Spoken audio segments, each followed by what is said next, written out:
Okay, this is a retake on a video that I just made. Most of you probably have not seen this video, but I do re-edit my videos and redo my videos to make sure I have clarity and make sure that I'm expressing my ideas the best way that I can. And the video that I want to do a do-over or makeover, probably makeover is grammatically correct, obviously. The video that I want to uh, revise by simply doing a retake is a response to this show on YouTube called Psychology in Seattle podcast. Um, Kirk Honda is a psychologist. He's the host, and his episode was sex, sexual attraction. Okay, you put that in your search engine, your YouTube search engine, and you should be able to find it. The podcast involved a British gay male, and himself, Kirk Honda, and they were talking about sexual attraction. And I was listening to it, and it was pretty interesting, but there were some comments that perhaps maybe I could be misinterpreting, but um, I think I think that some of the comments were made did implicate certain ideas that I don't agree with. Um, first off, the gay male. First off, they were talking about the bar scene, and if a woman is or a man is a five, which is average, just based on your initial visual perception, this person at the bar is five. This person then starts flirting with you and becomes, in your visual perception, a nine because of the flirting. They're talking about sex, just being very flirty. Um, they're laughing and their their personality is basically influencing your sexual desire. That's basically what they were saying. And the gay male was mentioning um, that this happens to him, and that very rare he's attracted to some male, obviously he's homosexual, based on uh, physical attraction. So most of the handsome gay males he's not attracted to. He's attracted towards inner traits, intelligence, and just all the other example of inner traits. So I'm looking at my notes here. I just want to make sure I'm getting this correct. Okay. Now, what is the problem with that? Well, how they're demonstrating, how they're talking about it. Like for example, when they say beauty is subjective, which is true. Beauty is subjective. What is beauty? Talking, they take the stance that beauty is social, is primarily popular beauty is primarily socially constructed. Um, and there's some evidence towards that.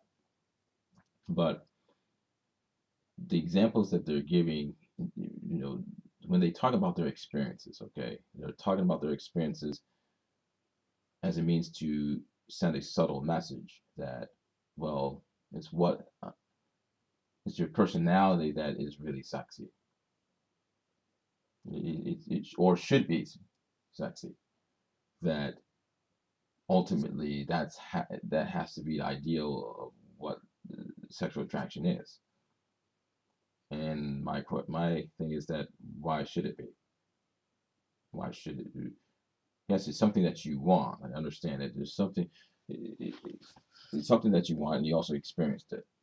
But just because you want it, and definitely just because you experience it, because they definitely did talk about experiencing a five turning into a 10 based on flirtation. Okay, I won't. I'm intimating that they want it based on how they're talking. Obviously, want it, and everybody in some way probably wants it in some sense. But the notion, this experience that they're having, um, many people talk about this, and they try to when they're talking to people, or they believe they're talking to a society that they perceive as shallow, that bases sexual attraction on physicality.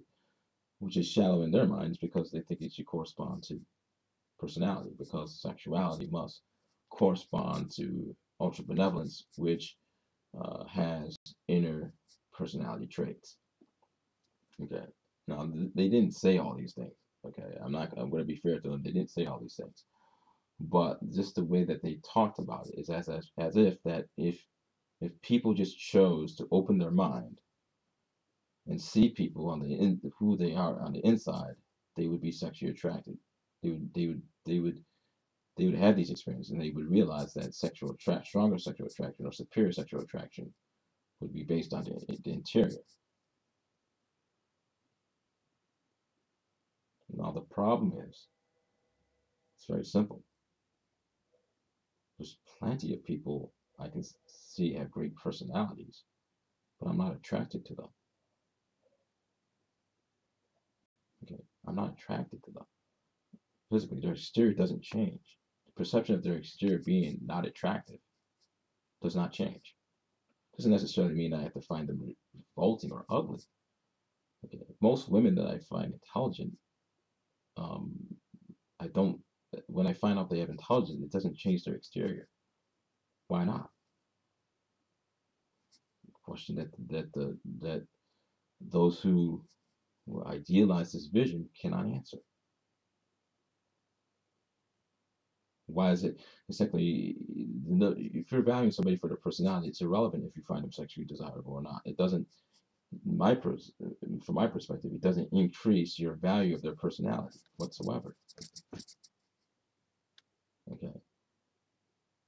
So again, the idealization of sexual attraction doesn't have a global general benefit. It has a it has an only idealization within the domain of sexuality. So let me just look on here, because I mentioned some other things. Yes, yes, yes.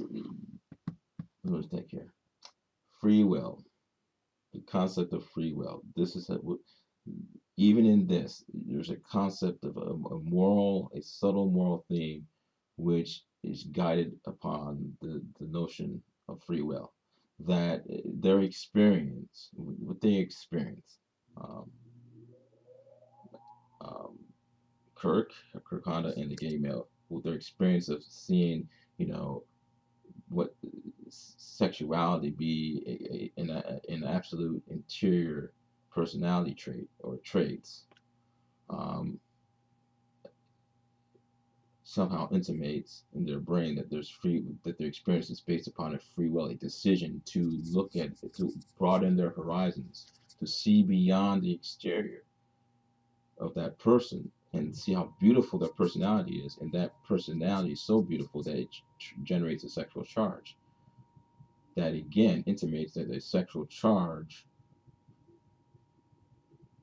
makes you value a inner personality trait greater than somebody that does not have a sexual charge to that inner personality trait. I'm not denying that a sexual charge can be generated by someone's inner personality. There's not really any reason why I would deny it. I mean, I don't. For the most part, unless it's a personality trait such as sweetness and it has a relative influence, other inner traits like sense of humor and intelligence don't create a sexual charge in me. I mean, the most brilliant female minds, most of them I'm not attracted to, based upon my visual perception. Visual perception. That's not necessarily they're ugly, they're not revolting. It's just I don't have a sexual charge towards them. Okay, and sadly, if you find someone revolting and you find out that they have a brain, you still perceive them as revolting to some degree. I wish that wasn't true, but that is true. Um, so, um, human free will. A lot of times when people make talk about these things, like I'm attracted to people's inner personality, and that may be true, but in some way I get this feeling that they're trying to say, you know what, you should be too, and if you're not, you're shallow, and you're deciding not to be. You are either following society's vision of beauty, which you may just coincidentally agree with, not necessarily that it's imposed upon you. There are a lot of the intimations that beauty is socialized. When people make that intimation very often, or make that statement, they're trying to say that beauty is imposed. And Naomi Wolf blatantly says beauty is imposed upon other males from alpha males. Okay. So again, not again, because I haven't said it. Sorry. However, or one would say, what I conclude from this is that there's not enough evidence to establish all these subtle or explicit moral claims. You have to demonstrate how a person is just going against their free will, or a person has free will to simply change their sexual perception of somebody uh, based on their personality. You can't use because based on your experience. Your experience can only be part of the proof. Just because you experienced this doesn't mean that you were engaged. You just decided to see this person, uh, decide to value their inner traits to the degree that it creates a sexual charge. It just may simply be something that is subconscious, something that you're not aware of.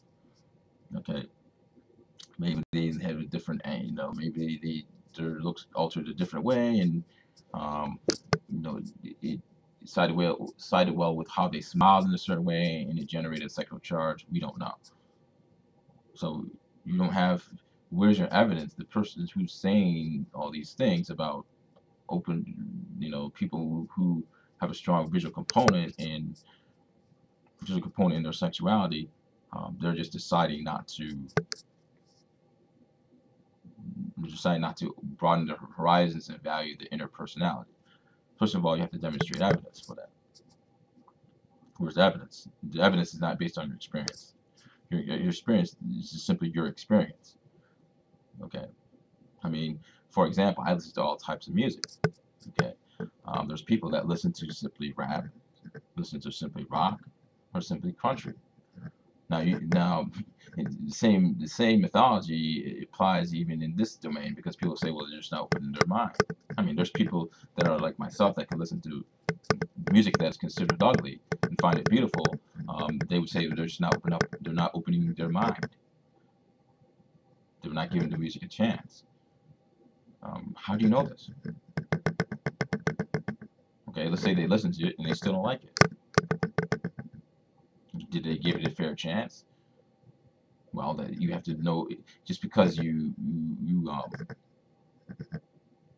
listen to your music and you say that you're going to have an open mind, doesn't mean that you can have one. You're talking about something that's a cognitive, invisible activity in your brain, and you're assuming that it has free will, that someone can decide to have an open mind or decide not to, just like that. Okay, we're talking about music. Now, people, I would say, even argue that it's even harder to. We're not talking, and keep in mind, I'm not talking about have an open mind to talk to somebody that's physically unattractive and not feel uncomfortable with their what you would perceive perceive outside of not knowing them to be revolting. Okay, I mean, there's people that you may look at initially and say, unfortunately, you say, they're not easy on the eyes. I really don't want to think that, but they're not easy on the eyes. And then when you get to know them, you don't think about their exterior as much. But once you look at them again outside of the context, you still see them as their features disturb you. Okay, it's only when you interact with them and their personality shows, then the features, you start to not pay attention as much to the features. It starts to lessen. Okay, so again, that example, I would challenge those who defend or try to say make the claim that everybody can find somebody on the inside sexy. Um, how come that happens? Is that a choice? Okay, so that's basically about all I have to say about that podcast. It was a pretty interesting podcast. Um, but when I hear themes like that, when people discuss themes like that, I start to get a little defensive. So you can post your comments, agree or disagree, and I will read them and take them into consideration. Thanks a lot.